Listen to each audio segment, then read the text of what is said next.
of the Gunter Finke Memorial Lecture Series. It's really a pleasure to be here again as we gather in virtual community to discuss history and culture.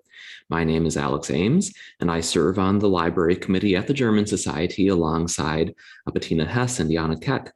With Jana, I will be watching the chat box and moderating the question and answer portion of tonight's event, as Bettina mentioned, which will follow Dr. Hopkins' lecture. One of the amazing things about the history of the Mid-Atlantic region and the history of Pennsylvania in particular is how rich and multifaceted the stories are to be uncovered and studied. At the Horner Memorial Library, catalyzing discussions about the fascinating cultural interactions that have shaped this region for centuries is really one of our central goals. Our library is a place where fascinating ideas, artifacts, and people come together. We're honored tonight to present a leading scholar in the study of the interactions of German Americans and African Americans. Dr. Leroy Hopkins received a BA in German and Russian from Millersville State College in 1966 and a Ph.D. in Germanic Languages and Literatures from Harvard University in 1974. He served as Associate Director of Program and Planning and then as Acting Executive Director of the Urban League of Lancaster County before beginning his tenure at Millersville University in 1979, retiring in 2015 as Professor Emeritus of Foreign Languages. In 1995, Dr. Hopkins received a travel stipend from the DAAD for his research first on people of color in Germany from 1500 to the present, and for Africans and African Americans in Hamburg. He has published widely on these topics. Dr. Hopkins was most recently featured in Transatlantic German Studies, Testimonies to the Profession.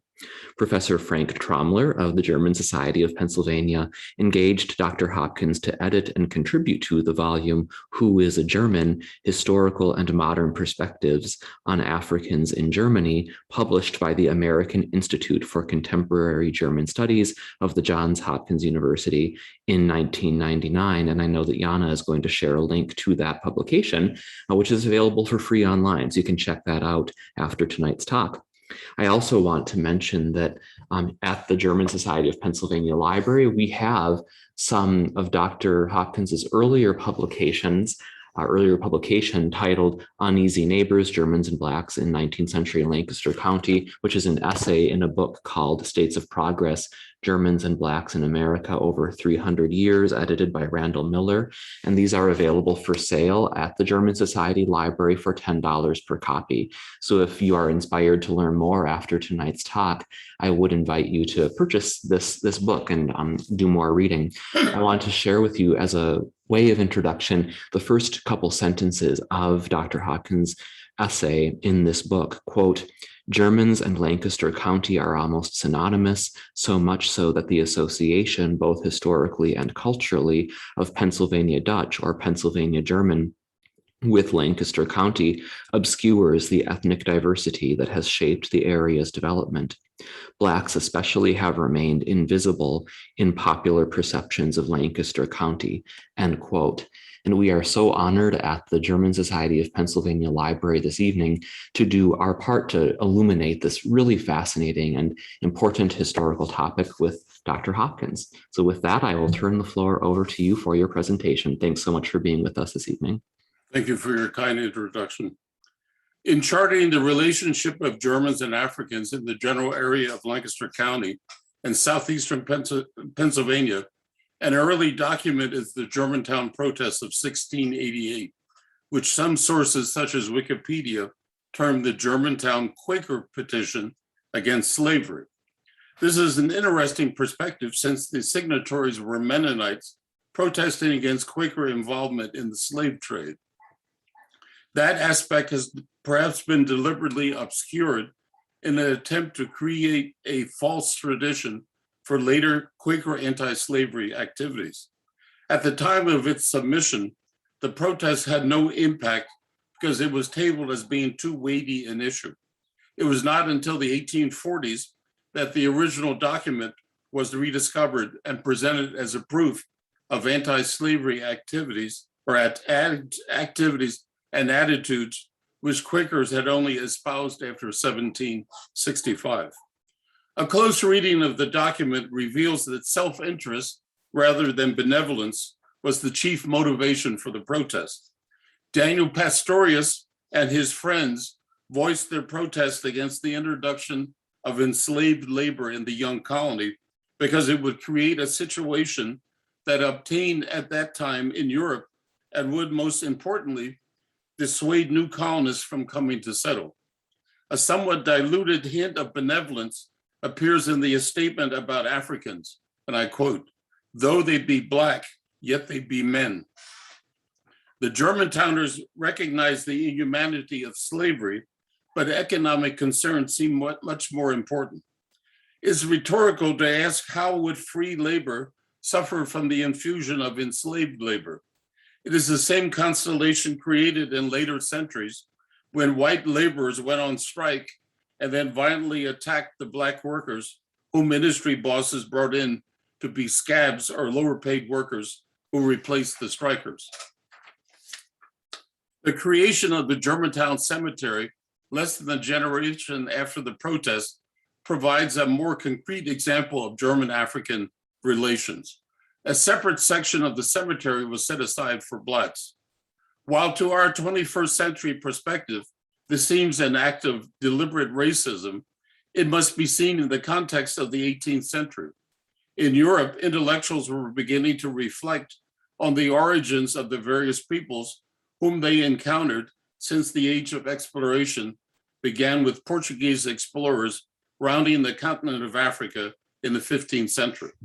Most information that Europeans had about non-Europeans were gleaned from the travelogues published by explorers, which relied on exotic and often erotic depictions of the lands and especially the women whom they had encountered in their travels. Europeans in the 18th century had doubts about the essential humanity of Africans. Some travelers reported seeing individuals with tails. Others considered Africans the missing link between humans and the apes. The educational experiments represented by Anton Wilhelm Amo or Ibrahim Hannibal in Russia were ethnocentric attempts to prove African humanity by exposure to European learning. In that context, Africans would be considered objects either for European benevolence or exploitation. The latter is evident in advertisements published in the Pennsylvania Gazette between 1760 and 1793, in which slave owners such as Jacob Caron of Reading, Christian Wirtz of Lancaster, John B. Schott of Wilkes-Barre, or David Brecht of Barron Township, Berks County, advertised for assistance in apprehending enslaved Africans who were able to speak German. This raises, of course, the question about Germans and their involvement in the slave trade. Frederick Douglass believed that German immigrants valued freedom so much that they could never become owners of an enslaved individual. However, in 1763, Christopher Sauer wrote an editorial in his Germantowner Zeitung in which he warned against Quaker involvement in the slave trade, which threatened to create a situation in Pennsylvania like that in the Carolinas, where the Black population outnumbered the white 4-1, and whites lived in constant fear of insurrection. Yet, when Pennsylvania acted to end slavery, representatives from the counties where a large number of the population was German, such as Lancaster, voted against the law. For Lancaster County, the most accessible account of German involvement in the slave trade is the Gradual Abolition Act. In 1780, the Pennsylvania legislature created a path to end slavery which would not penalize the slave owner. Those currently enslaved would be slaves for life. Their children would be required to be indentured servants to serve until they reached the age of 28, very close to the normal life expectancy of Africans at that time. Of the 46 slaveholders identified in Lancaster Borough in 1780, 10 had decidedly German surnames, such as John Musser, Matthias Slau, Paul Zanziger, Christian Wirtz, or John Hubley. These men were merchants and artisans and the ownership of enslaved labor was likely linked to their social status. Matthias Slough registered the highest number of enslaved individuals, 9, all of whom toiled either at his home or at his establishment, the White Swan Hotel, which was located right in the center of Lancaster. Although not listed in 1780, Dinah McIntyre had belonged to Slough before he manumitted her. As a fortune teller, she acquired considerable notoriety in Lancaster, which during her lifetime was predominantly German-speaking. The street that led to her home was known as Dinah's Hill for over a century after her death in 1819 at the reported age of 113. Reading's leading newspaper of the day, Der Adler, which today is the Eagle, carried a notice of her passing. Other evidence of German-African interaction is found in the pastoral records of the German congregations in Lancaster, notably First Reformed and Trinity Lutheran, or die Heilige Dreieinigkeitskirche. Both of these churches were organized in the 1730s, soon after the organization of Lancaster itself. Along with St. James Episcopal Church, these churches report baptisms, marriages, and burials of Africans and their pastoral records, especially after 1775. The Moravian church records contain a reference to Sebastian Grof's slave, Andreas, who was buried in 1765. Under the leadership of his secular leader, Count Ludwig von Zinzendorf, the Moravians had conducted missionary efforts after 1730 in Greenland, the west coast of Africa, in the Caribbean, and North America. Their intention was to convert indigenous people as well as enslaved Africans. In Pennsylvania, Nazareth and Bethlehem were Moravian settlements, as was Lidditz in Lancaster County.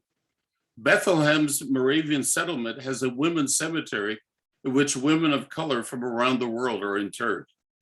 My own church, Lancaster's Bethel African Methodist Episcopal Church, was organized with the support of St. James Episcopal and Trinity Lutheran churches. Erected in 1817, the church building was not dedicated until February of 1821, when Christian Endres, the pastor at Trinity, preached the dedicatory sermon. Endres was an important figure in Lancaster's German population. He was president of the German Society, a group organized about 1820 to care for German paupers because they reflected poorly on their established countrymen. Endres was also apparently the last pastor at Trinity to preach in German. Succumbing to the pressure of assimilation, both First Reformed and Trinity dropped German as their official language in the 1830s. It is interesting that dissidents in both congregations created new congregations in which they could hear German sermons. These congregations persisted into the 20th century.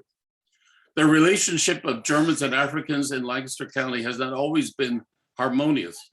Christopher Marshall, a Philadelphia gentleman who fled the British occupation in 1777, reported with some disgust in his diary that when his slave died, not one person in Lancaster would assist in her burial.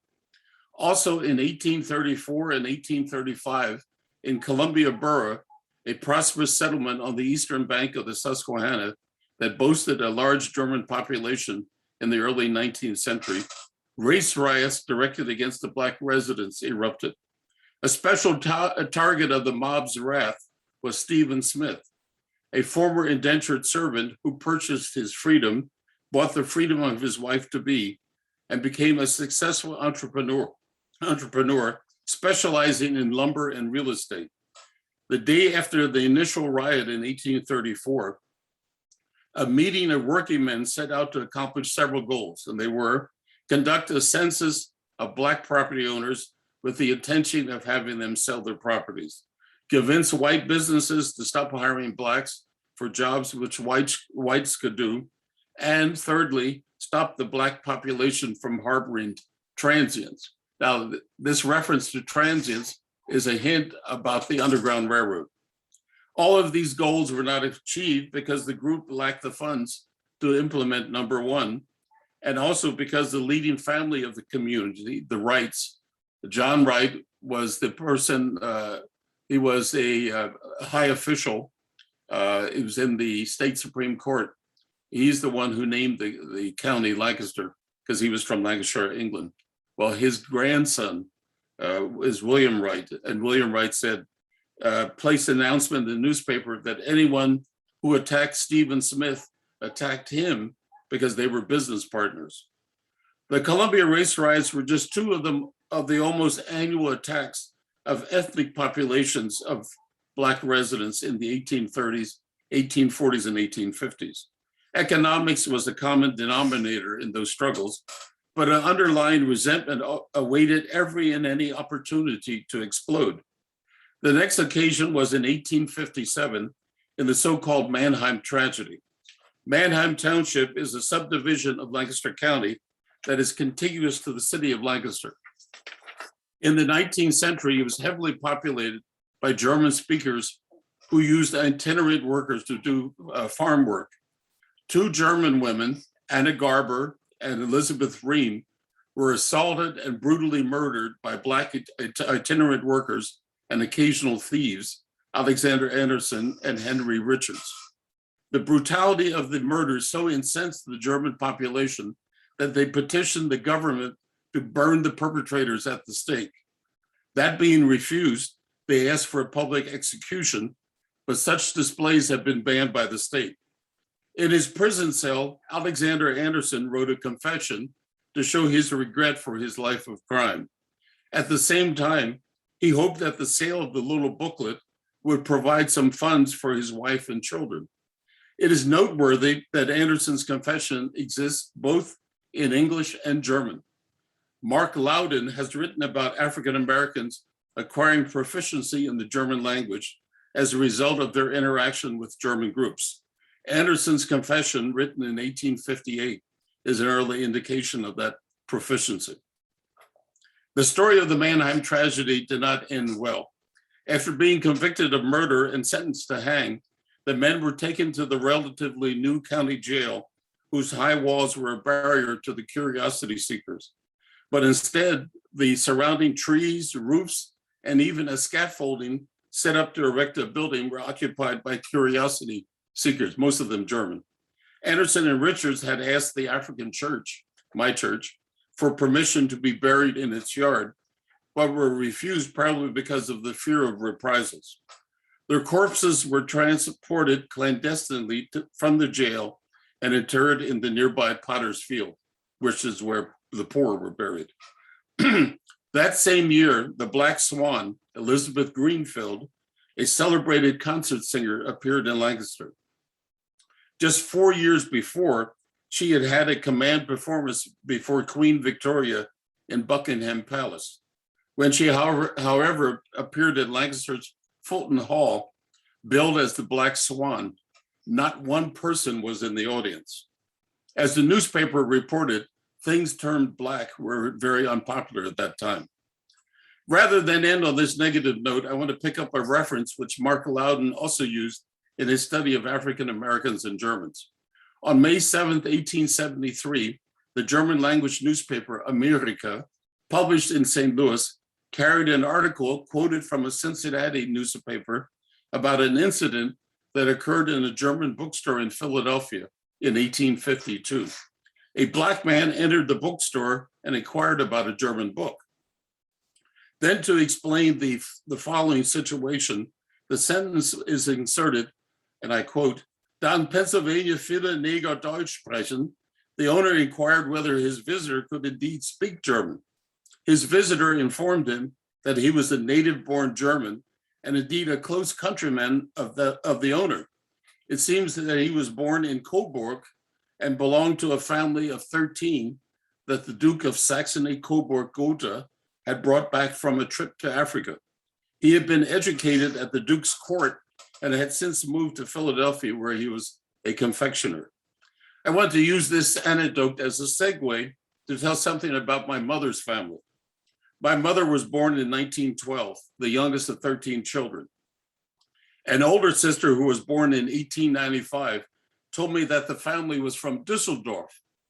I was somewhat perplexed by this answer since my aunt, as far as I knew, had never been abroad and had never studied German. A cousin contradicted my aunt by stating the family was actually from Aachen. 62 miles does not seem like a great distance when one considers that I currently have cousins in 34 states. My mother's sometimes colorful expressions gave me an inkling of the veracity of my aunt's account.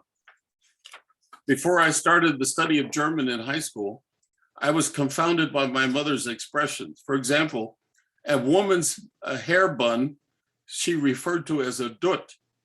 And when I was sent to the store, I was reminded to get a tut to carry the purchases. When her hands became sticky from some substance, she referred to them being glommy. But most characteristic for my mother, giving her love for children, especially her grandchildren, were references to those little ones who ate greedily as a wutz. In many cases, this behavior caused the child, according to my mother, to kotz. Except for glommy, I found equivalents for these expressions when I acquired a level of proficiency in German.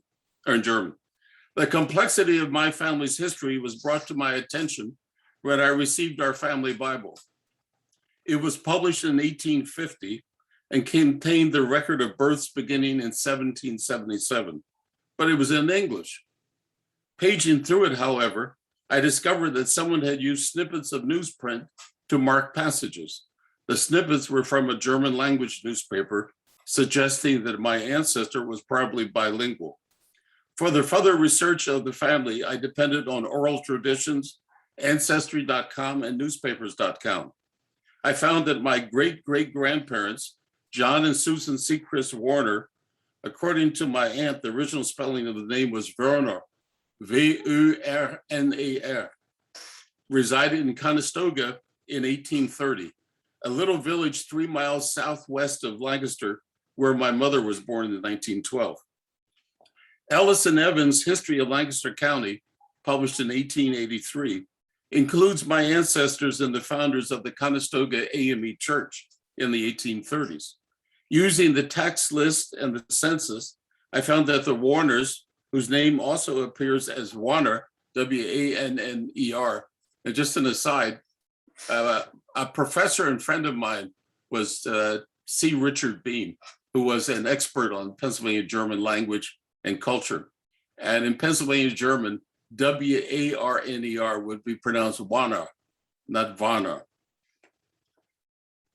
And so they appeared as Warner, were listed as being white, then mulatto, and finally as Black.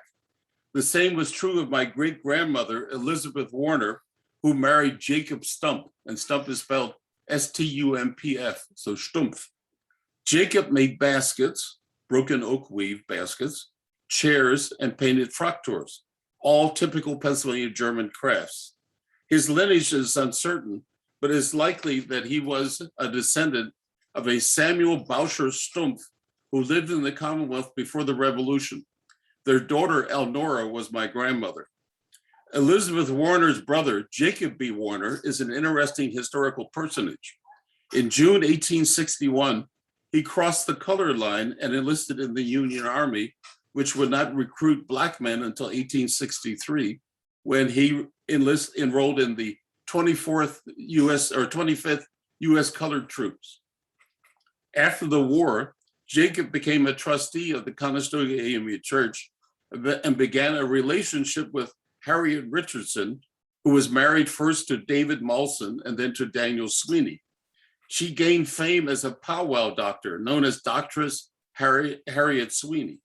Old-timers in Conestoga told stories about her exploits, such as when she cured cows that were producing blood rather than milk.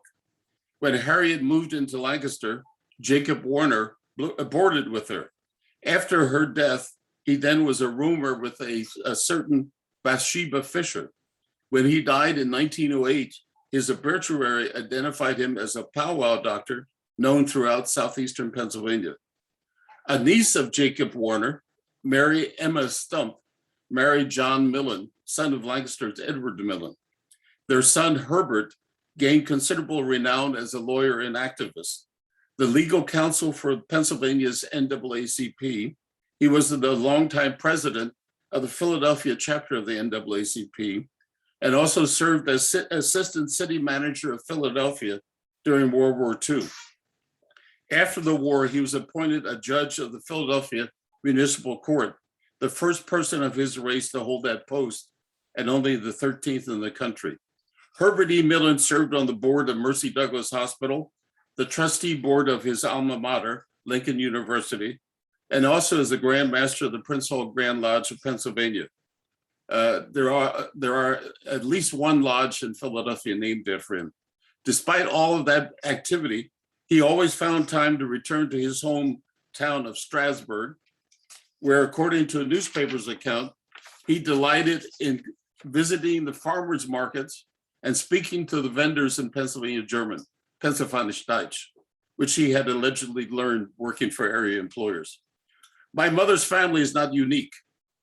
Too little research has been done on the intermarrying of Germans and African Americans in our area. I recently contacted a distant cousin who is Caucasian, and we discussed her heritage. Excuse me. She was descended from a German woman who had married the son of my great-grandmother in 1896. In response to her question about the difficulty, legally and otherwise, of mixed marriages, I pointed out that the laws against miscegenation did not occur in a vacuum. One does not ban what is not occurring.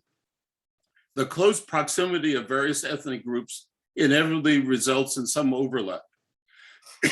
Excuse me, a recent PBS documentary on Paraguay's Nueva Germania showed indigenous people waiting on white-clad German nationalists and speaking to them in German. A similar situation can be found here in Pennsylvania Dutch country. Lebanon County's rather small African-American population is known for its apparently harmonious relationship with its German and Swiss German neighbors. Prior to the organization of an independent Black church there, it is clear that some Lebanon County Blacks attended Pennsylvania German congregation, and some were adept in powwowing. In my own neighborhood, where I spent the majority of my life, the population was decidedly multicultural. Our neighbors were German, Italian, Greek, and Russian Jews. While harmony existed in our neighborhood, as a teenager, I was warned not to visit a section of the city known as Cabbage Hill because of the many German Catholics living there. Apparently, there was a pronounced animosity towards Blacks entering that neighborhood, something I never experienced myself, but then I did not venture into that area until years later, when the dynamics of our society changed in the 1960s. German speakers and African Americans have coexisted in Lancaster County and South Central Pennsylvania since the area was settled in the early 18th century. Their relationship has not always been harmonious, but it deserves further study. Now, as an addendum, let me tell you something that I discovered just last week. A friend of mine from York County, which is, of course, just west of Lancaster County, answered a question I had. Wrightsville, which is on the border, what's on the Susquehanna, it was settled by the Wright family that I talked about in Columbia.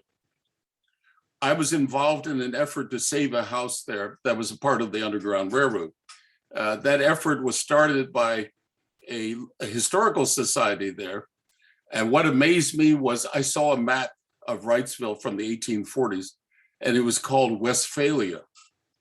And the historical society in Wrightsville that was promoting this house is the Kreuz Valley Historical Society. Now, my ex-wife is German. She's from Siegen in Westfalen, and I lived in Siegen for a time, and I know there's a section of Siegen called Kreuztal. Well, a friend of mine who's a researcher in York identified that the section of Wrightsville that was called Westphalia was also the settlement area for a Black community that existed for about 150 years. A family by the name of Body. Charles Body was the patriarch, and he lived to be about 100 years old. And one of the things that needs to be explored was the Mifflin House is the house that in Wrightsville that was a part of the Underground Railroad. And the Susquehanna Heritage Area has applied for a number of grants to explore that history. And my question was, how were African Americans involved in that? And so that's another question to be explored. Well, thank you for your attention.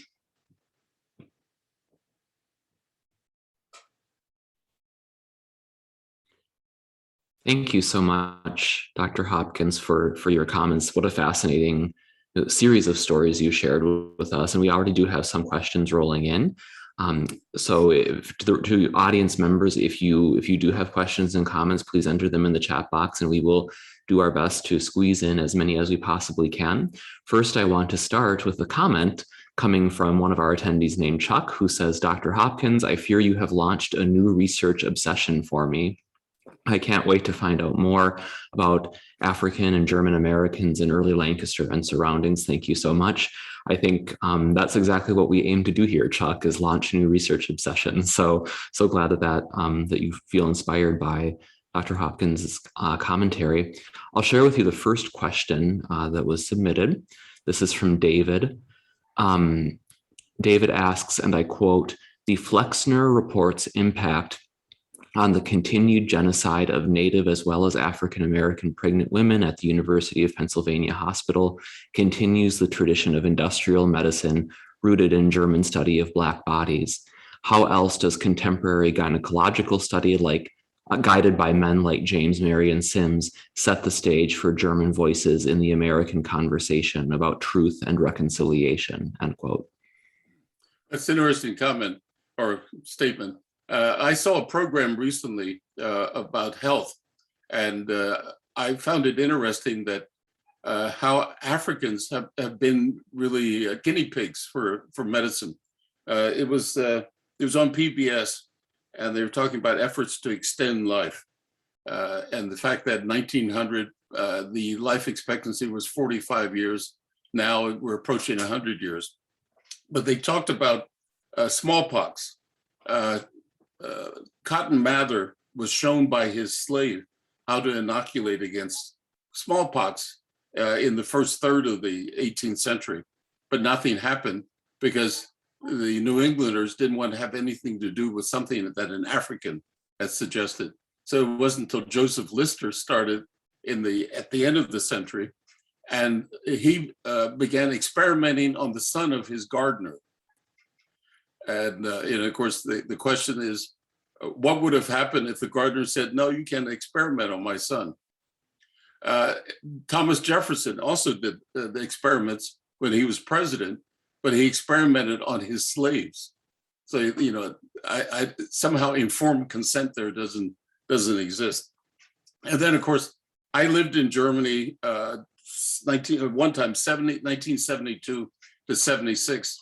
And it was in 73 that the story of the Tuskegee experiments came out. And I remember talking to students. I taught English at a vocational school in Frankfurt. And these were young people who were from the West End. And if you know about the Bader Meinhof, Holger Mein was from the West End of Frankfurt. And so here I am, an American, talking to them about social justice. And we found a common ground to talk about because at the same time, you compare that to what the Nazi doctors did. And, it's hard to swallow that something like that could happen in supposedly a democracy, but it happens. For example, until 1974, Puerto Rican women, especially poor Puerto Rican women who would go for medical treatment, were routinely sterilized against their will. It wasn't until 1974 that was stopped. And of course, the sterilization was made an official policy of this country by the Supreme Court in 1927. And the idea was Margaret Sanger and the eugenics movement, Planned Parenthood is something I support, but its beginnings are completely different. The idea was to rid the nation of human waste. And that's where the idea of the death box comes from that early period. I don't see it today. I think abortion is a woman's decision. Men should have no say in that. But, injustice happens everywhere. The important thing is to talk about it and stop it. Thank you. And our next question is from Edward, who asks, did persons of German ancestry in Lancaster County and elsewhere along Pennsylvania's border with Maryland play a special role in the Underground Railroad? Oh, yes. I'm a past president of the African American Historical Society of South Central Pennsylvania. And one of our members, Daniel Ness, is about to publish a book on the involvement of the Amish and Mennonites in our area in the Underground Railroad. There's one family from the Mount Joy area named Nisley. And what's fascinating is that Mr. Nisley kept a diary. And in 1 year, he talks about helping 1,200 itinerants come through. And he counts up the number of meals that were prepared. Now, of course, if you read the histories of the Underground Railroad, Smedley, for example, who wrote one of the earliest ones, or William Still's book on the Underground Railroad, they talk about the men, but it was really the women who did the work because men didn't prepare meals. They didn't prepare the clothes so that people could hide and move along. But Daniel's book will be coming out, and he's found quite a bit of information that's interesting. Oh, they go back to the Nisley. Nisley not only helped people, in his diary, he talks about visiting friends in Buxton. Now, Buxton is in Ontario, and it was the terminal point of the Underground Railroad. Two of my friends, Shannon and Brian Prince, are the curators of historic Buxton.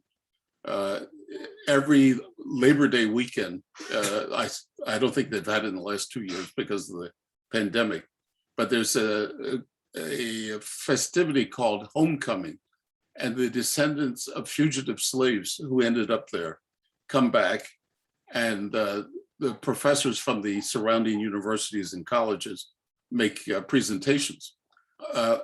In 2000, I was part of a group that took high school students to that event. And one of the presenters was a Professor Stauffer. And I walked up to him afterwards and I said, you know, Stauffer is a Lancaster County name. He said, I know, that's where we're from. And of course, he's probably a descendant of the group under Christian Eby that moved to Ontario right around the time of the War of 1812. What I find fascinating is this tendency of German groups or other groups to bring their culture with them. They settled in the area of Ontario called Queensbush. And in Queensbush, the river there is the Conestoga. Well, Conestoga is the main river in Lancaster County. So that they took a bit of that with them. There's a book, I can't remember the author's name, but it came out in 1859. It's the North Side View of Slavery. The author went to Canada in 1859 and visited the fugitives who were living there. And many of them talked about how the Dutch helped them when they arrived in Canada. And of course, by Dutch, they meant the Pennsylvania Germans. So there's a history there that has to be explored and written. Thank you for illuminating that for us. And I have, there are no more questions in the chat box. So if anyone else does have a question that you would like us to ask, please enter it as soon as you can. But I will pose a question of my own, which is, did I hear you mention that one of your ancestors was a Fraktur artist, Stumpf? Yes. Yeah, I wish I could find them. But that was going to be my question, is if you had examples of his artwork. Oh, unfortunately, I have a chair that he made. And years ago, I saw a basket that he made. I had no idea what happened to the basket. And so if anyone finds a Fraktur by Jacob Stumpf, I want it. Well, you heard it here, folks. So let's all keep our eyes open for that at various antique markets and so on. Well, no other questions are appearing in the chat box. So with that, I'm going to turn the floor over to Bettina. Okay, well, there's one more question. Oh, one more question. Oh, wonderful. You mentioned that already in your last lecture, the activism by students in 2017 with that were outraged. There was this statue, if I remember correctly. University of Chicago. Mm-hmm. Yes, by this professor who did not allow this African-American woman to do her PhD there. No, it was the president of the university wouldn't allow her to live on campus. And it was two Black students, female students, who decided that they found out about this, and they put up a statue in the hall. I forget the name of the hall, but right across from the statue of that president. Georgiana Simpson is the name of the woman. She was the first African-American woman to get a PhD in German. And it's interesting that she wrote about Herder's concept of das Volk, which is sort of, at a time when African-Americans were trying to conceive the idea of a nationhood and identity. Herder was very important to them. Because that reminded me, David was asking about the doctor James Marion Sims, and with him it was a similar situation. I think like 2 years ago or so, that people wanted his statue in New York City, to be torn off, and I think they only removed it that it's close to his grave, but still so exists. So my question to you would be, what's your, let's say your personal opinion about this kind of educational activism, and also, thinking about, should we keep the statues? Should we remove them? Do we need further information maybe in front of the statues? So what's your personal opinion on these? Well, I serve on the committee of our school district. In this past year, we changed the name of two schools. One was Edward Hand Middle School.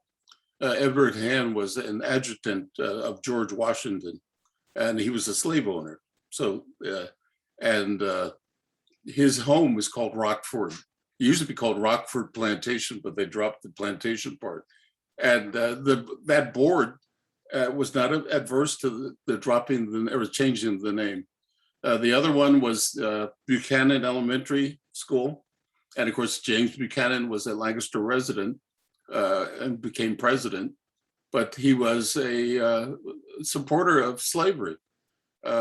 He exerted influence on Roger Taney, and that's how the Dred Scott decision came about. And so we felt that there were other ways to, other historical personages that should be honored. I personally think that we need more information. The committee work begins again in the fall. And this time, one of the schools we're going to look at is George Washington Elementary. And of course, Washington, founding father, but also major slaveholder. And by moving the statues, you're not erasing the history. What you need to do is create a forum where you can discuss this. And it goes back to this notion, my country, love it or leave it. Well, that's nonsense. This country was built on dissension. We spend all of our time discussing and disputing things. And so let's do this. Although some of those statues have to be removed, the white supremacist ones. These were erected 100 years ago. And the idea that you would have a statue to Robert E. Lee, who led the armies to try to destroy this country, it's like having a statue of Hitler in Germany. Unthinkable. Well, the only reason why we have these statues is because certain groups hold on to this idea of the lost cause. And it was a lost cause, they refused to admit that 10% or 90% of the Southern population fought to retain the property of 10% of the population, that they wanted to own people. And they died. And, just leave it at that. Don't glorify them. Talk about what, the causes, because ignoring it doesn't make it go away. Dr. Hopkins, we have a couple other questions that have flowed in the midst of this conversation. Let me just see if I can scroll up. Okay. This is a question coming in from Mary. I'm assuming that there are African Americans today who do trace their roots to connections with Pennsylvania Germans, not just yourself. Yes, question mark. So how extensive is the community of people who are doing genealogy, like the work that you have done? There are not that many, unfortunately. But for example, when I started, I joined Ancestry.com about 12 years ago. And I had 250 fourth cousins or closer. I'm now up to 660. And so as more people begin to investigate, then it grows. And it's the sort of thing that people are interested in. Well, some people are interested, some are not. My mother was not too happy about that. And she told me one time, "Why are you always trying to find cousins?" She said, "I have ones I can't stand." And so you have to be careful about you doing your research. But this enclave in Wrightsville interests me because if you drive through Wrightsville today, you will not see one person of color. But as recently as 1910, there were 250. Now, at that time, in Lancaster, there was only about 300. So you're talking about a sizable population. And one of the things that fascinates me, I'm part of a group, it's called the Seventh Ward Oral History Project. The Seventh Ward was from about 1900 to about 1970 was where 90% of Lancaster County's Black population lived, along with Russian Jews, Germans, Italians, and Greeks. And we've collected some oral histories. We have, I think, 35 audio interviews and 17 video interviews. And we were looking at 3 themes for the future. Initially, we were looking at the period 1930 to 1980, but that raised questions that are going to take us back to the Civil War. And we want to look at the Great Migration, civil rights, and urban renewal as 3 aspects that influence the growth of our community. And one of the amazing things is 1925, the Department of Welfare in Harrisburg did a survey of all communities with at least 100 Blacks. And in Lancaster, they found 2,000. And of that 2,000, only 32% were native born. In other words, 68% came from somewhere else. And so they were brought here by companies. And the same thing is true now. The largest ethnic group in our area are Spanish speakers. There are 17,000 African Americans in the county, but there's about 40,000 Spanish speakers. And many of them came because of looking for labor. And then, of course, once they became settled, they brought in their families.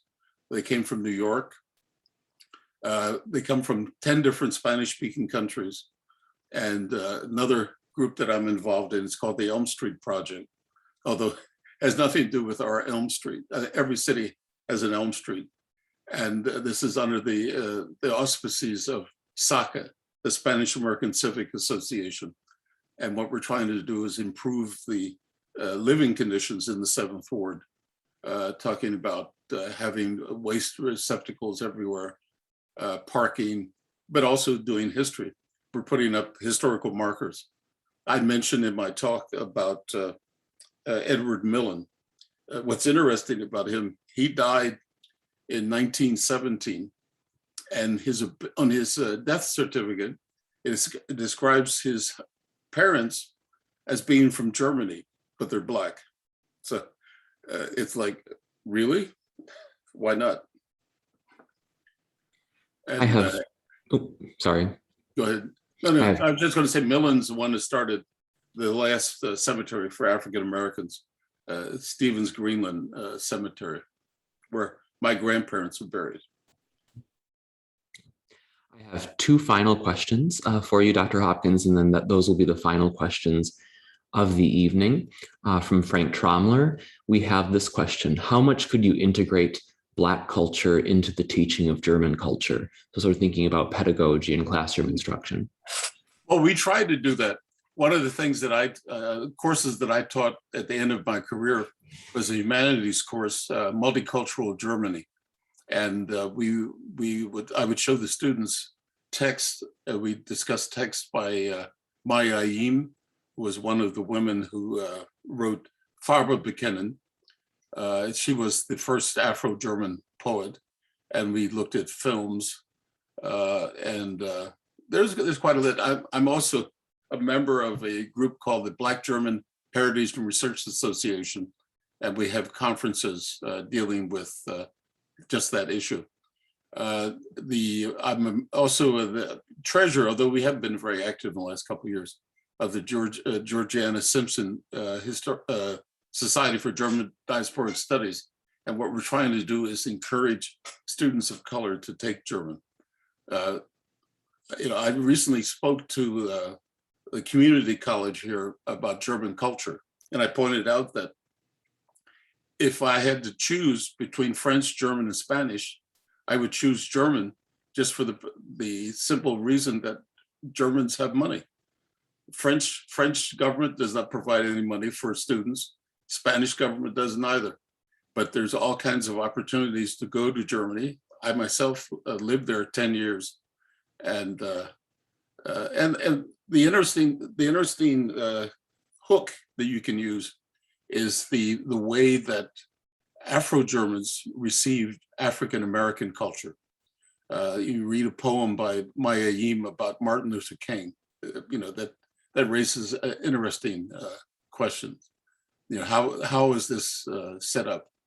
For example, we read also a book by Ike Hügel Marshall, Invisible Woman is the English title. In German, it's called Daheim unterwegs.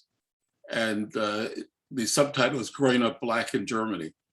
And the Afro-German children who were born after World War II, in 1952, there were 5,000 occupation babies or brown babies.